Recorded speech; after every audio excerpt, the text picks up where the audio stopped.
Brought to you by Agilus Diagnostics.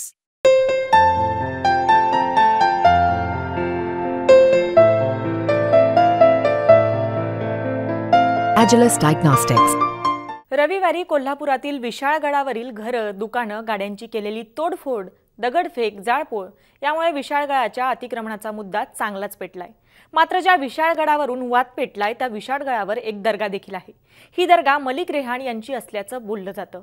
मात्र हे मलिक रेहान नेमके कोण आहेत, त्यांचा इतिहास नेमका काय आहे, त्याचबरोबर मराठ्यांच्या देदीप्यमान इतिहासातील एका मोठ्या पराक्रमाचा साक्षीदार म्हणूनही या किल्ल्याकडे पाहिले जातं।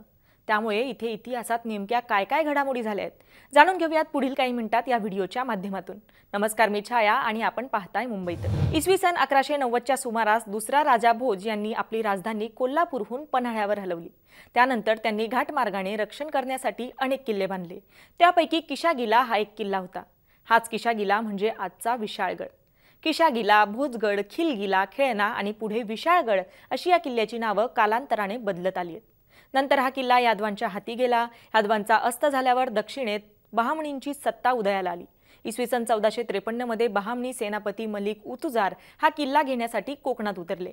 त्यांनी शिर्क्यांचा प्रचितगड ताब्यात घेतला आणि शिर्क्यांकडून खेळणा किल्ल्यापर्यंतची वाट दाखवण्याचं वचन घेतलं। मात्र पुढे शिर्क्यांनी खेळण्याच्या म्हणजे विशाळगडाच्या मोऱ्यांशी संधान बांधलं व मलिकच्या सैन्यावर अचानक छापा घातला। त्यावेळी झालेल्या कत्लीत मलिक उतुजारसह सर्व सैनिक मारलं गेलं। या प्रसंगाचे फेरिस्ताने तपशीलवार वर्णन देखील केल्याचं सांगितलं जातं। फेरिस्ते यांचं पूर्ण नाव मोहम्मद कासिम हिंदू शाह अस्तराबादी होतं। ते एक फारसी इतिहासकार होते, जे नंतर भारतात स्थायिक झाले आणि दख्खनच्या सुलतानांच्या दरबारी इतिहासकार म्हणून राहिले। आता परत आपल्या मूळ विषयाकडे येऊयात। पुढे 1469 साली बहामणी सुलतानाने त्यांचे सेनापती मलिक रेहान यांना खेळणा किल्ला काबीज करण्यासाठी पाठवलं। 6 वेळा प्रयत्न करूनही त्यांना हा किल्ला जिंकता आला नाही। शेवटी 7व्या प्रयत्नात आणि 9 महिन्यांच्या निकराच्या प्रयत्नानंतर त्यांना हा किल्ला जिंकण्यात यश आलं। याच मलिक रेहान यांच्या नावाचा दर्गा या किल्ल्यावर आहे। त्या किल्ल्यावरील फारशी शिलालेखात हा उल्लेख असल्याचं काही इतिहासकार सांगतात।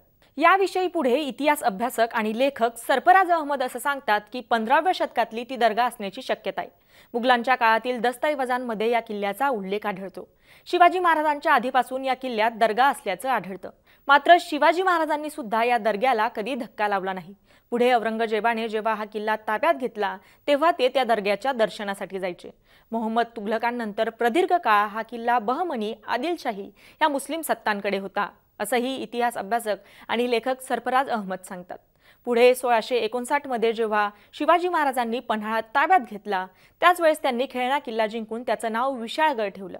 पुढे 1660 ला सिद्दी जोहारने पन्हाळ्याला वेढा घातला।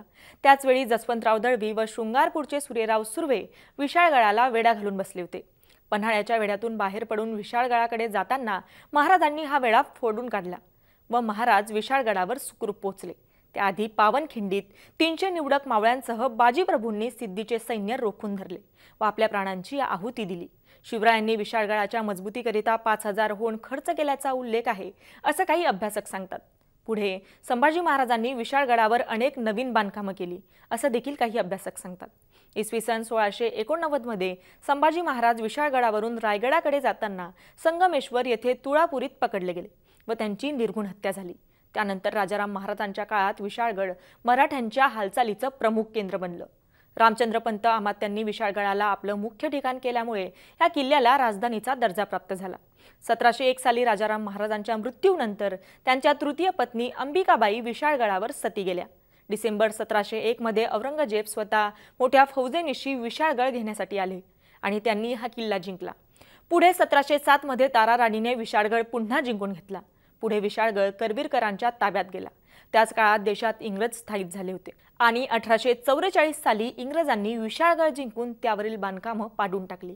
या किल्ल्याची मालकी सातत्याने बदलत आली आहे। बामणी, आदिलशाही, शिवाजी महाराज, पुन्हा मुघल, त्यानंतर पुन्हा मराठ्यांच्या ताब्यात हा किल्ला राहिलाय। इतिहासाची साक्ष देणाऱ्या या विशाळगडाची उभारणी इसवी सन 1058 मध्ये शिलाहार राजा मारसिंग यांनी केलं असल्याचं देखील काही अभ्यासकांकडून सांगितलं जातं।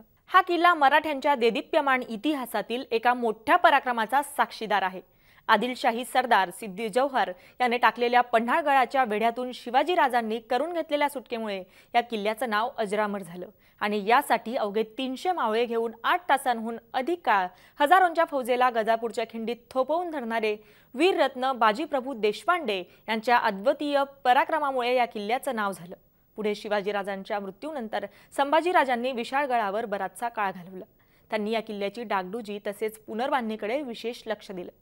या किल्ल्यावरील दर्ग्याला आता हिंदू मुस्लिम एकतेचं प्रतीक म्हणूनही पाहिलं जातं, कारण मोठ्या संख्येने तिथे हिंदू आणि मुस्लिम भाविक भेट देत असतात। आता विशाळगड प्रकरणी संभाजीराजे छत्रपती यांच्यासह 500 जण संशयित असून 21 जणांना काल पोलिसांनी ताब्यात घेतलंय। बेकायदेशीरपणे जमाव एकत्र करणे, शासकीय कामात अडथळा आणणे, बंदी आदेशाचे उल्लंघन, सार्वजनिक मालमत्तेचे नुकसान या प्रकरणी त्यांच्यावर गुन्हा दाखल करण्यात आले। तरी तुम्हाला रविवारी विशाळगडावर झालेल्या तोडफोडीविषयी आणि तिथल्या अतिक्रमणाविषयी नेमकं काय वाटतं? आम्हाला कमेंट करून नक्की कळवा आणि मुंबई तकला जर आपण सबस्क्राइब केलं नसेल तर नक्की सबस्क्राइब करा। धन्यवाद।